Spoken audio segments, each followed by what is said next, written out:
نماز سے یہ چاہا جا رہا ہے جس طرح ہم نماز میں اللہ کے حکموں کی پابندی کرتے ہیں اس طرح نماز کے باہر بھی پابندی کرنے والے بن جائیں۔ یعنی اللہ تعالیٰ قرآن میں ارشاد فرما رہے ہیں نماز ہر بے حیائی اور ناشائستہ حرکتوں سے روکتی ہے، یعنی بری باتوں سے روکتی ہے۔ حضرت جابر بن عبداللہ سے روایت ہے کہ رسول اللہ صلی اللہ علیہ وسلم نے ارشاد فرمایا جنت کی کنجی نماز ہے اور نماز کی کنجی وضو ہے۔ حضرت انس سے روایت ہے کہ رسول اللہ صلی اللہ علیہ وسلم نے ارشاد فرمایا میری آنکھوں کی ٹھنڈک نماز میں رکھی گئی ہے۔ حضرت عمر رضی اللہ عنہ فرماتے ہیں کہ رسول اللہ صلی اللہ علیہ وسلم نے ارشاد فرمایا نماز دین کا ستون ہے۔ حضرت علی رضی اللہ عنہ سے روایت ہے کہ رسول اللہ صلی اللہ علیہ وسلم نے آخری وصیت یہ فرمائی کہ نماز اپنے غلاموں اور ماتحتوں کے بارے میں اللہ تعالیٰ سے ڈرو، یعنی ان کے حقوق ادا کرو۔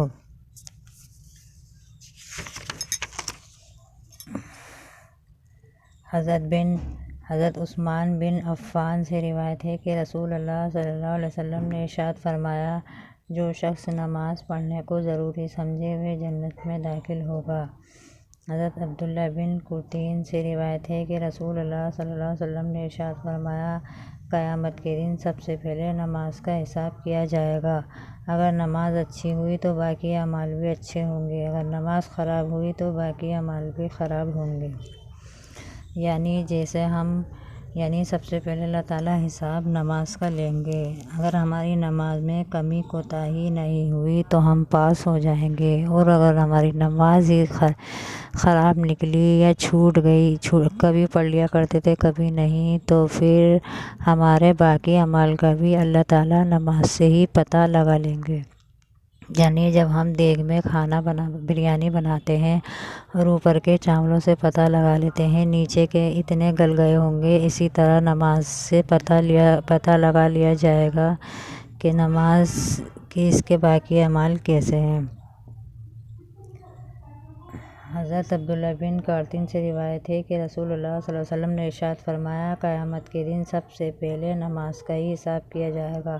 اگر نماز اچھی ہوئی تو باقی اعمال بھی اچھے ہوں گے، اور اگر نماز خراب ہوئی تو باقی اعمال بھی خراب ہوں گے۔ حضرت جابر رضی اللہ عنہ فرماتے ہیں کہ میں ایک شخص نے نبی کریم صلی اللہ علیہ وسلم سے عرض کیا کہ فلاں شخص رات میں نماز پڑھتا ہے پھر صبح ہوتے ہی چوری کرتا ہے۔ نبی کریم صلی اللہ علیہ وسلم نے ارشاد فرمایا اس کی نماز اس کو اس برے کام سے عنقریب ہی روک دے گی۔ حضرت ابو ہریرہ سے روایت ہے کہ رسول اللہ صلی اللہ علیہ وسلم نے ارشاد فرمایا پانچوں نمازیں جمعے کی نماز پچھلے جمعے تک، رمضان کے روزے پچھلے رمضان تک، درمیانی اوقات کے تمام گناہوں کے لیے کفارہ ہے، جبکہ ان اعمال کو کرنے والا کبیرہ گناہوں سے بچے۔ حضرت ابو ہریرہ روایت کرتے ہیں کہ رسول اللہ صلی اللہ علیہ وسلم نے ارشاد فرمایا جو شخص ان 5 فرض نمازوں کو پابندی سے پڑھتا ہے وہ اللہ تعالیٰ کی عبادت سے غافل رہنے والوں شمار نہیں ہوتا۔ حضرت ابو مالک اشجعی اپنے والد سے روایت کرتے ہیں کہ رسول اللہ صلی اللہ علیہ وسلم کے زمانے میں جب کوئی شخص مسلمان ہوتا تو صحابہ کرام سب سے پہلے اسے نماز سکھاتے۔ حضرت ابو امامہ سے روایت ہے کہ رسول اللہ صلی اللہ علیہ وسلم نے دریافت کیا کہ یا رسول اللہ کون سے وقت کی دعا زیادہ قبول ہوتی ہے؟ ارشاد فرمایا رات کے آخری حصے میں فرض نمازوں کے بعد۔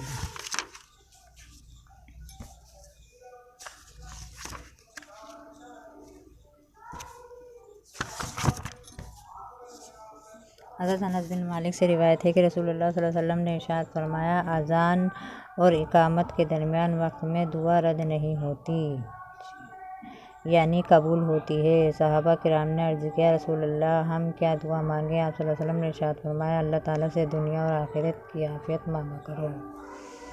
حضرت انس بن مالک رضی اللہ عنہ سے روایت ہے کہ رسول اللہ صلی اللہ علیہ وسلم نے ارشاد فرمایا اذان اور اقامت کے درمیان وقت میں دعا رد نہیں ہوتی، یعنی قبول ہوتی ہے۔ صحابہ کرام نے عرض کیا رسول اللہ ہم کیا دعا مانگیں؟ آپ صلی اللہ علیہ وسلم نے ارشاد فرمایا اللہ تعالیٰ سے دنیا اور آخرت کی عافیت مانگا کرو۔ حضرت جابر رضی اللہ عنہ سے روایت ہے کہ رسول اللہ صلی اللہ علیہ وسلم نے ارشاد فرمایا جب نماز کے لیے اقامت کہی جاتی ہے تو آسمان کے دروازے کھول دیے جاتے ہیں اور دعا قبول کی جاتی ہے۔ حضرت ابو ہریرہ فرماتے ہیں جو شخص اچھی طرح وضو کرتا ہے پھر نماز ہی کے ارادے سے مسجد کی طرف جاتا ہے جب تک کہ وہ اس ارادے پر قائم رہتا ہے اسے نماز کا ثواب ملتا رہتا ہے۔ اس کے ایک قدم پر ایک نیکی لکھی جاتی ہے اور دوسرے قدم پر اس کی برائی مٹا دی جاتی ہے۔ جب تم میں سے کوئی اقامت سنے تو دوڑ کر نہ چلے اور تم میں سے جس کا گھر مسجد سے جتنا زیادہ دور ہوگا اتنا ہی اس کا ثواب زیادہ ہوگا۔ حضرت ابو ہریرہ کے شاگردوں نے سن کر پوچھا کہ ابو ہریرہ گھر دور ہونے کی وجہ سے ثواب زیادہ کیوں ہوگا؟ فرمایا اس لیے کہ قدم زیادہ ہوں گے۔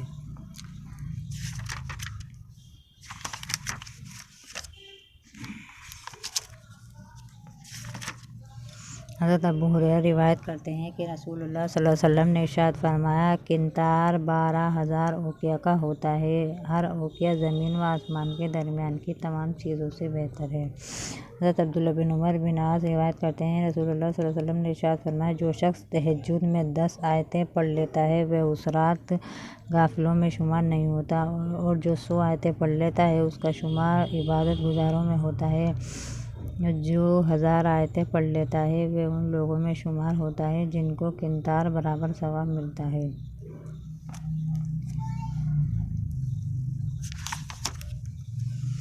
حضرت عبداللہ بن زید مازنی فرماتے ہیں کہ رسول اللہ صلی اللہ علیہ وسلم بارش کی دعا مانگنے کے لیے عیدگاہ تشریف لے گئے۔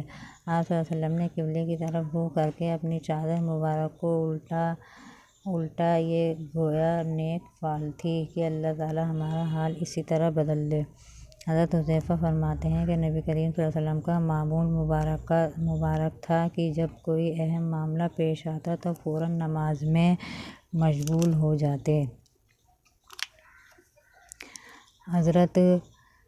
حضرت عمر رضی اللہ عنہ فرماتے ہیں کہ رسول اللہ صلی اللہ علیہ وسلم نے فرمایا اللہ تعالیٰ اس قرآن شریف کی وجہ سے بہت سے لوگوں کے مرتبے کو بلند فرماتے ہیں اور بہت سے کے مرتبے گھٹا دیتے ہیں، یعنی جو لوگ اس پر عمل کرتے ہیں اللہ تعالیٰ ان کو دنیا اور آخرت میں عزت عطا فرماتے ہیں، اور جو لوگ اس پر عمل نہیں کرتے اللہ تعالیٰ ان کو ذلیل کرتے ہیں۔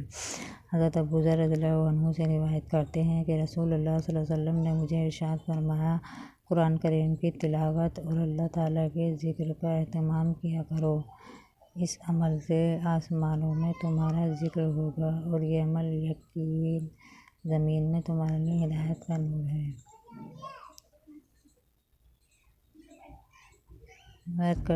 حضرت ابو ذر رضی اللہ عنہ روایت کرتے ہیں کہ رسول اللہ صلی اللہ علیہ وسلم نے ارشاد فرمایا قرآن کریم کی تلاوت اور اللہ تعالیٰ کے ذکر کا اہتمام کیا کرو، اس عمل سے آسمانوں میں تمہارا ذکر ہوگا اور یہ عمل زمین میں تمہارے لیے ہدایت کا نور ہے۔ حضرت عبداللہ بن عمر رضی اللہ عنہ سے روایت ہے کہ نبی کریم صلی اللہ علیہ وسلم نے ارشاد فرمایا 2 ہی شخصوں پر رشک کرنا چاہیے، ایک وہ جس کو اللہ تعالیٰ نے قرآن شریف عطا کیا ہو اور وہ دن رات اس کی تلاوت میں مشغول رہتا ہو، دوسرا وہ جس کو اللہ تعالیٰ نے مال عطا فرمایا ہو اور وہ دن رات اس کو خرچ کرتا ہو۔ حضرت عمران بن حسین فرماتے ہیں رسول اللہ صلی اللہ علیہ وسلم کو ارشاد فرماتے ہوئے سنا جو شخص قرآن مجید پڑھے اسے قرآن کے ذریعے اللہ تعالیٰ سے ہی سوال کرنا چاہیے، قریب ایسے لوگ جائیں گے جو قرآن مجید پڑھیں گے اور ذریعے لوگوں سے سوال کریں گے۔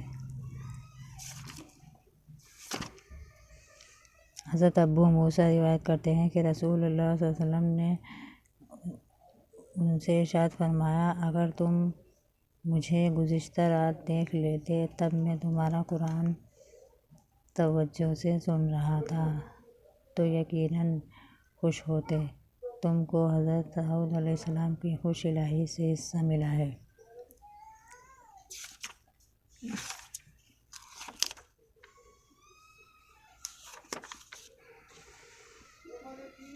حضرت ابو ہریرہ روایت کرتے ہیں کہ رسول اللہ صلی اللہ علیہ وسلم نے ارشاد فرمایا جب تم جنت کے باغوں پر گزرو تو خوب چرو۔ میں نے عرض کیا یا رسول اللہ جنت کے باغ کیا ہیں؟ ارشاد فرمایا مسجدیں۔ میں نے عرض کیا رسول اللہ چرنے سے کیا مراد ہے؟ ارشاد فرمایا سبحان اللہ الحمدللہ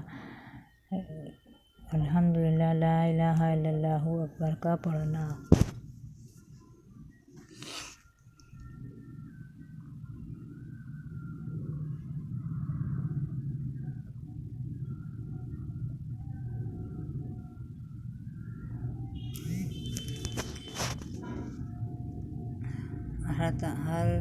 ہر وقت بس اللہ تعالیٰ کے ذکر میں لگے رہا کرو۔